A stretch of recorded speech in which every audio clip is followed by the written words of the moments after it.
Hello, hi, welcome all the would be doctors. This is your KK sir. Yes, in the last session we have discussed how the sperms are being generated or produced from the spermatogonia, so which are present in seminiferous tubule, that is spermatogenesis process. So gametogenesis, the process of gametogenesis has two processes. One is spermatogenesis and second one is oogenesis. Oogenesis means here the production of ova. The production of ova is nothing but oogenesis. How the ova are going to be produced from the ovaries. Oogenesis in the sense production of ova. Generally these ova, they are produced by the two ovaries which are present in the pelvic region of the female reproductive system. Now in this lecture we are going to discuss how the ova are produced and what are the different stages and what are the different cells are present in this process, particular process, and how the hormones are going to affect this ovulation or oogenesis process. Oogenesis is nothing but production of ova from the ovaries is nothing but oogenesis. Let us jump into our session. Oogenesis, the process of generation of ova is nothing but oogenesis. Right, we will discuss the process of oogenesis. Oogenesis, sorry, double O, oogenesis. Oogenesis means the production of or else generation or production of ova from ovaries.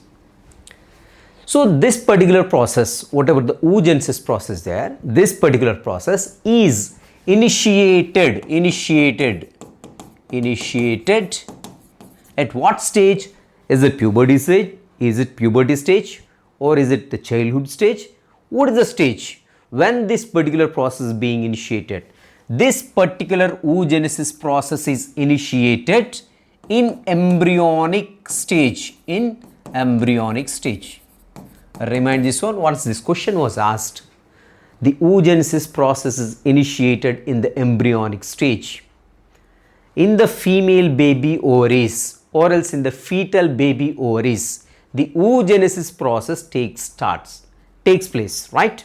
This particular oogenesis process starts or initiated in the embryonic stage. That is very important point. You just fix it in the mind. Okay, this particular oogenesis process initiated in the embryonic stage.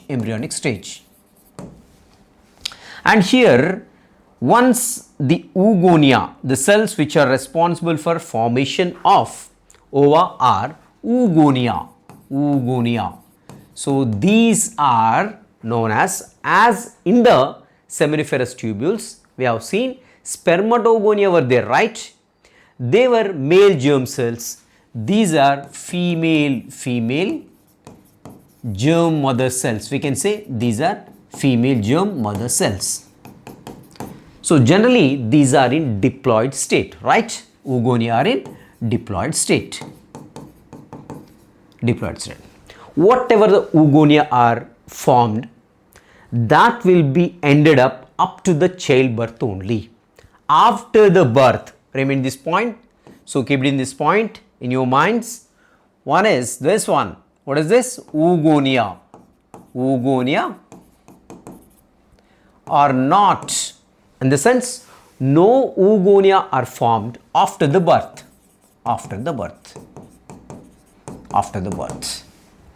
So before birth itself, the female baby has generally these oogonia, millions of oogonia are found in the ovaries of the female fetus. So after the birth, so many oogonia are degenerated. So finally 60,000 to 80,000 of primary oocytes remain in the puberty stage. So rest of the all oogonia which are developed in the embryonic stage, they are all disintegrated or else deintegrated in that stage itself. So after the birth, from the birth to puberty, so many oogonia are destroyed, so many oogonia are degenerated. So finally, there are 60,000 to 80,000 oogonia present at the time of puberty. So remind this point. So you just keep it keep it in your brain. That figure must be in your brain. So finally, at the time of puberty, 60,000 to 80,000 oogonia are present in each ovary. Remember this one also. These 60,000 to 80,000 oogonia are present in each ovary. You just keep it that mind. Okay. And what happens to this oogonia? How they undergo various divisions. Okay. These oogonia, where do you find these oogonia? These oogonia are found in ovaries. Right. These oogonia, say assume that this is the oogonia, right? This is oogonia. It has two sets of chromosomes, so that we can say it is in 2n state, that is diploid state.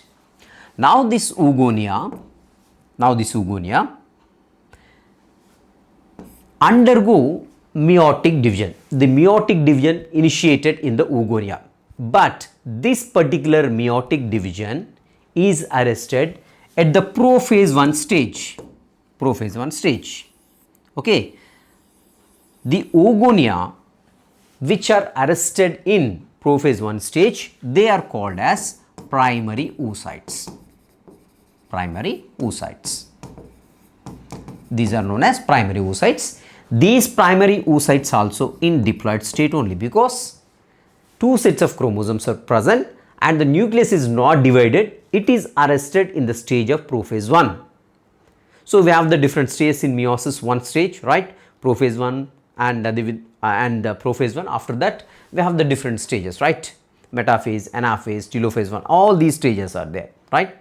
So these what are these? Oogonia are arrested in the prophase 1 stage. So these oogonia are known as primary oocytes. These primary oocytes are in diploid state only.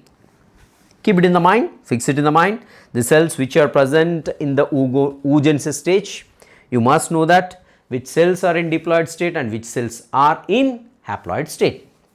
So after this primary oocytes, what happens? This primary oocytes generally, so this primary oocyte, this is the primary oocyte. So there will be so many granulosa cells. These are the granulosa cells. Granulosa cells are developed around this primary oocyte. This is a primary oocyte. So many granulosa cells, these are the granulosa cells. Granulosa cells are developed. Granulosa cells in the sense, they are the secretory cells which are responsible for secretion of some kind of hormones, right? So granulosa cells, or we can say these are the follicular cells. So these cells are developed around this primary oocytes. In this stage, the primary oocyte is known as primary follicle. Primary follicle. This is known as primary follicle. Now the primary follicle contains one primary oocyte as well as the granulosa cells. These are the granulosa cells. After this, what happens? Now this is the primary oocyte which is present here. Okay, and around this one we can see the granulosa cells. Granulosa cells. So after this one, what happened in the sense here? One thecal membrane is formed around this granulosa cells, and these granulosa cells are increased in the number as well as the size of the primary follicles also increased. So around this primary oocyte, around this follicular cells membrane, so one more layers of cells are going to be formed, that is theca. This is theca. This is the thecal layer, right? This is the granulosa cells or else granulosa layer. So around this granulosa layer, one more layer is going to be formed, that is thecal layer. So in this stage, this is known as secondary follicle. Secondary follicle. So you should not be confused of secondary oocyte, secondary follicle. Secondary follicle contains primary oocyte only. The primary follicle contains primary oocyte only. Remind this one. You should not confuse about this one. Secondary follicle is different from secondary oocyte. Secondary follicle consists primary oocytes inside it, right? So this is the thecal layer, and it is further undergo so many changes, and this thecal membrane also increased in the size, and the cells which are present in the thecal layer as well as the cells which are present in this granulosa cells, they are going to be increased in number. As a result, what happens? This become tertiary follicle. Even in the tertiary follicle, we can see the primary oocyte. This is the primary oocyte around this one, and here you can see around this one, you can see the follicular layer. These are the follicular cells, sorry, or else granulosa cells. These are the granulosa cells.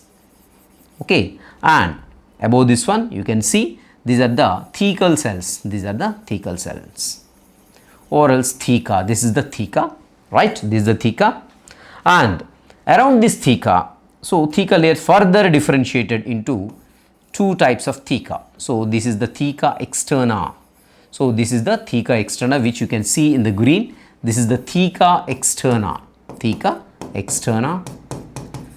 and this one is theca interna. This is the theca interna. These are the granulosa cells, right? So sorry, not this one actually. This yellow, what is the yellow color here? This one is the theca interna, and this is the layer which is in cyan color. This is granulosa cells.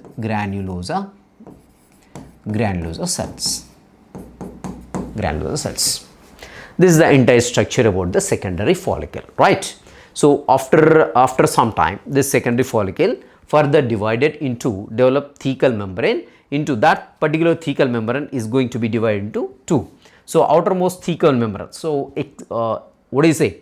So external thecal membrane is known as theca externa, and internal thecal membrane is known as theca interna. Okay, this particular primary oocyte in the secondary follicle, it is going to form a particular layer, that is zona pellucida around it. So here I am talking about the primary oocyte. This primary oocyte, it's going to develop a particular layer which is not at all related to granulosal cells, which is not at all related to theca. So this particular layer around this primary oocyte in the secondary follicle, this is the secondary follicle, mind it. Okay, so this one is known as zona pellucida. This is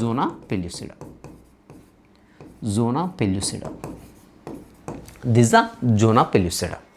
So zona pellucida, where do we come across? This is around the primary follicle. Primary oocyte. This is the primary oocyte. This is secondary follicle, right? What happens here after this one? So there is a fluid filled cavity is going to be formed in this granulosa layer, right? This is the fluid filled cavity. You can see right here. I'm drawing here. This is the fluid filled cavity. This particular cavity is known as antrum.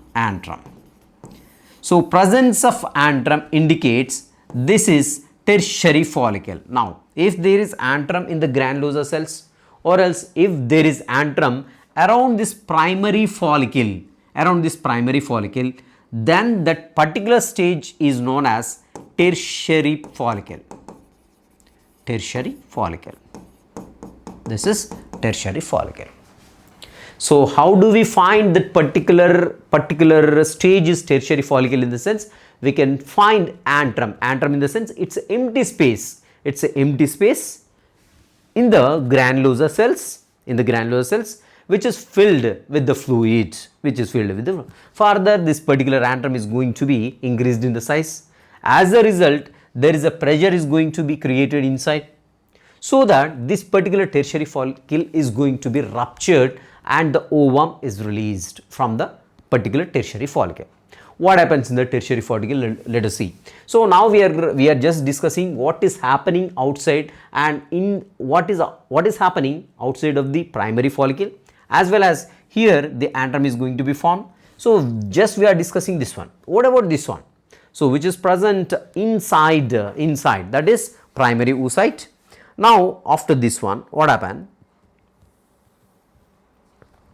Now we are going to talk about primary oocyte. This is the primary oocyte which is present inside the tertiary follicle. This particular primary oocyte, it undergoes meiosis. It undergoes meiosis. Actually, this was arrested in prophase 1. Now it undergoes the meiosis 1. So as a result, two cells are going to be formed. One is secondary oocyte. This is secondary oocyte. Secondary oocyte. Where do you find this one? Secondary oocyte. We can find this secondary oocytes in the tertiary follicle. Mind this point. What happens? The division of the primary oocyte takes place inside the tertiary follicle. As a result, two unequal cells are formed. One is bigger in the size and which gets entire things from the mother cell, that is primary oocyte. So it's going to get this particular large in size, that is going to get the whatever the nuclear material, whatever the cytoplasmic material, everything it is going to get, that is secondary oocyte.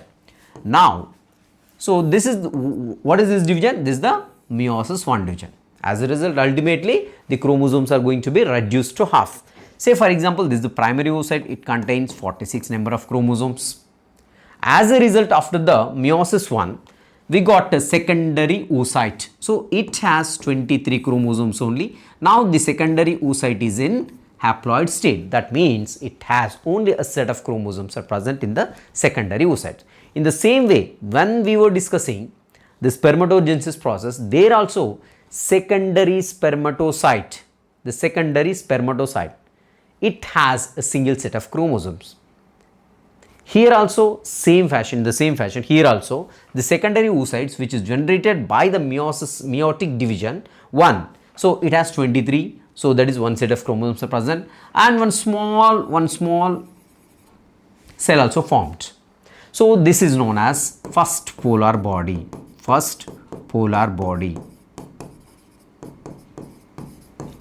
See, this is the primary oocyte. It undergoes meiosis division 1. So as a result, two cells are formed. One is bigger in size and it gets everything from the mother cell. So this is known as secondary oocyte. It has a set of chromosomes. Only one set of chromosomes are present in secondary oocyte, that is in haploid state. And second one, we call it as primary polar body. So we don't know what is the fate of this primary polar body, whether it's going to divide or not, or disintegrate, whatever it may be. It is not been given clearly in the textbook, right? So this is the primary or else primary or first polar body we can say. So first polar body or else primary polar body. And after this one, what happens here? This is the secondary oocyte. Secondary oocyte, further it is going to divide again. So it undergoes meiosis 2. This undergoes meiosis 2. So as a result, here oocyte is going to be formed. Oocyte is going to be formed and one more small cell is going to form. This is secondary polar body. See,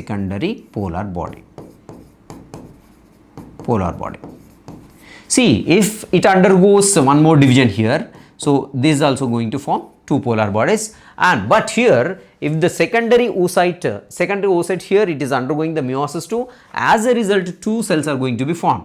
See here, this is the primary oocyte.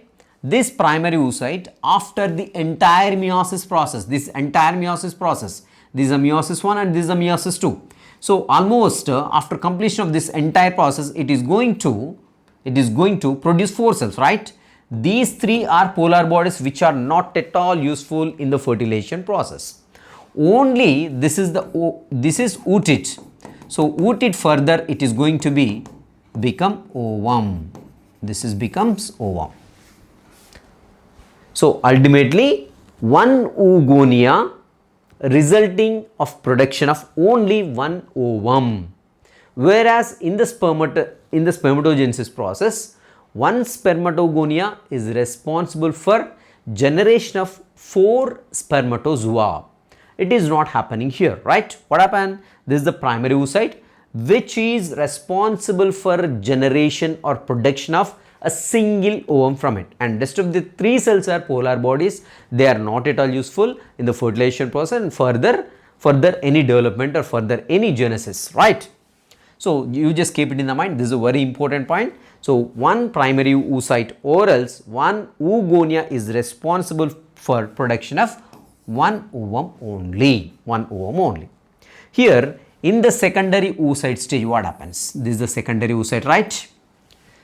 This secondary oocyte, when the secondary oocyte is formed, this secondary oocyte is going to be released from tertiary follicle. So tertiary follicle. So tertiary follicle is further developed as Graafian follicle. So when this particular secondary oocyte is going to be released from the Graafian follicle, that particular Graafian follicle, see here, the ovum is released out of the tertiary follicle in the secondary oocyte stage. Secondary oocyte stage, it is going to be rupture the follicle, the tertiary follicle, and or else the matured follicle, or we can say that is a Graafian follicle. So that is a Graafian follicle. Whenever this particular secondary oocyte is ready to release from the tertiary Graafian follicle, then that particular Graafian follicle is known as, so that is matured Graafian follicle. We can say that is matured Graafian follicle. So this particular secondary oocyte is going to be released from the Graafian follicle. So after this secondary oocyte is released, the particular Graafian follicle is known as corpus luteum. Corpus luteum.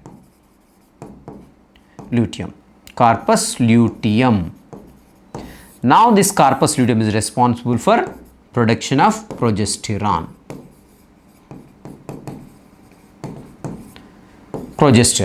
Right, keep it in the mind. This corpus luteum is responsible for releasing of progesterone hormone, which is very essential for the implantation of the embryo in the womb, right? So this is the secondary oocyte. Let us see one more time the entire process.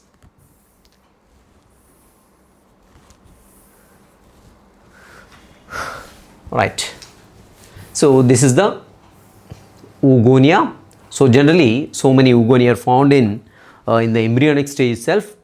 The oogonia, the process of generation of oogenesis process is initiated in the embryonic stage itself.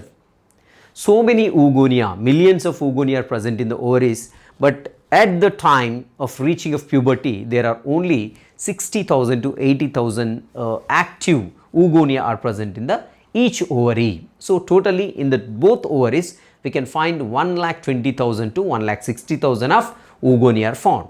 Okay, these oogonia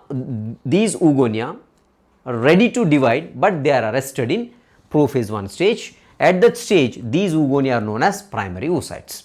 These primary oocytes, they are going to develop granulosa cell around it. Okay, so granulosa cells are developed around the primary oocytes. This particular stage is known as primary follicle. This is known as primary follicle. So around this granular cells, one more theca layer is going to be formed. So this particular theca layer, so after formation of this particular theca layer, and this is known as the secondary follicle. And this particular theca layer further divided into two types. So one is which is a very peripheral region, that is known as theca externa, and which is inside the theca externa is known as theca interna. Okay, so this in this stage, secondary follicular stage, this particular primary primary oogonia, right? So this is a primary oogonia, or else primary oogonia, or else primary oocytes. So this particular primary oocytes, it's going to form a layer which we call it as zona pellucida. This is the zona pellucida, which is in the green color, right? So now in this stage, so these granular cell as well as the thecal cell, they are going to divide furthermore cells are going to be formed. So in this particular cell mass, there is a fluid filled cavity is going to be developed in that particular cell mass. So that particular fluid filled cavity is known as antrum. So as it becomes bigger, antrum becomes bigger, so ultimately the pressure is going to be exerted, right? So this particular, the presence of antrum in the follicle it is the indication of the formation of tertiary follicle. So if there is andron, then blindly we can say it is a tertiary follicle, right? So inside the tertiary follicle, what happens is here, the primary oocytes which undergoes the meiotic division 1, as a result 2 cells are going to be formed. One is secondary oocyte, so that is in the haploid state, only single set of chromosomes are present in secondary oocyte. And so 2 cells, I said 2 cells, one is this one and second one is the primary polar body or first polar body we can say. So the fate of the primary polar body we do not know. So whether it is going to be divided, may divide or may not be divided. And this secondary oocyte further it is going to undergo meiotic division 2. As a result again 2 cells are going to be formed. So one is ooted, we can say ooted, the word ooted is not present in your NCERT book, but it is there, right? Ooted is going to be formed and the secondary polar body is also going to be formed after the division of secondary oocyte. So these particular polar bodies, they may disintegrate further and ultimately this ooted become the ovum.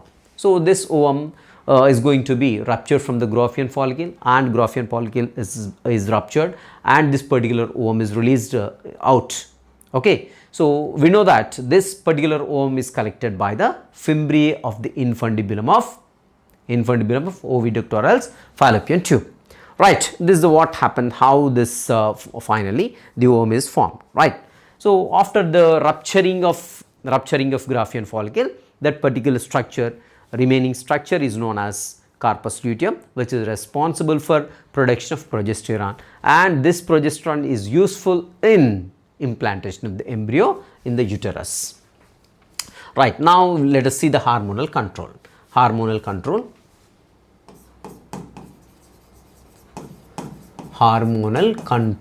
of oogenesis.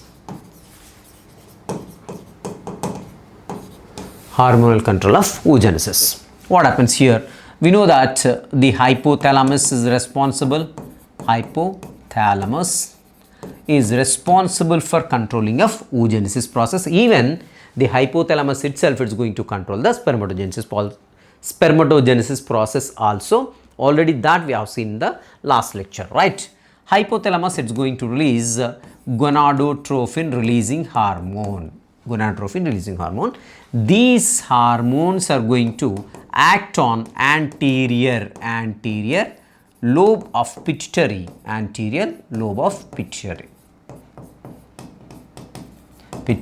As a result, the pituitary is going to release two hormones that we know. One is FSH, and second one is luteinizing hormone. So luteinizing hormone is responsible for ovulation process and formation of corpus luteum. As a result, the progesterone is going to be released from the corpus luteum. Now indirectly the progesterone are released by luteinizing hormone. And what about follicle stimulating hormone? The name itself, it is saying follicle stimulating. It is going to stimulate the follicles. And so it is responsible for development of follicle. So development of follicle and release of estrogens. Keep it in the mind. FSH, follicle stimulating hormone, is responsible for production of estrogens from the follicles, right? So or else development of follicles also, it is controlled by follicle stimulating hormone. So up to, it is not responsible for ovulation process. So ovulation is entirely different from development process. This is the development process. So this follicle development is entirely depending on the quantity of the follicle stimulating hormone. And here, once the follicle is developed up to Graafian follicle stage, and that particular luteinizing hormone is going to act on Graafian follicle to release this particular ovum from the Graafian follicle. And so this corpus luteum, after releasing of ova from the Graafian follicle, the remaining part of the follicle is known as corpus luteum, that we know that the progesterone is going to be secreted, which is responsible for implantation of the embryo. So this is the entire process of the oogenesis. you can see here, this we can see. So once in the examination this was given, so this is the stage how the ova are formed in this particular ovary, right? So these are the blood vessels. So one is artery and second one is the vein. So these are the primary follicles. We can see these are the primary follicles which has a granulosa around it, and the cell which is present in the primary follicle is primary oocyte. So here you can see that this is the secondary follicle. This is secondary follicle, which is present inside it is primary oocyte only. And this is the antrum. You can see this is the antrum. Antrum is being developed more and more, and so this is the tertiary follicle. So presence of antrum, it indicates tertiary follicle. It is further developed into, it further matured. So that means matured in the sense here the things which are around it. So there is granulosa, and more granulosa cells are formed, and thecal cells are formed. So it is going to be matured. The tertiary follicle is going to be matured. So then that time, that is known as matured follicle or else Graafian follicle.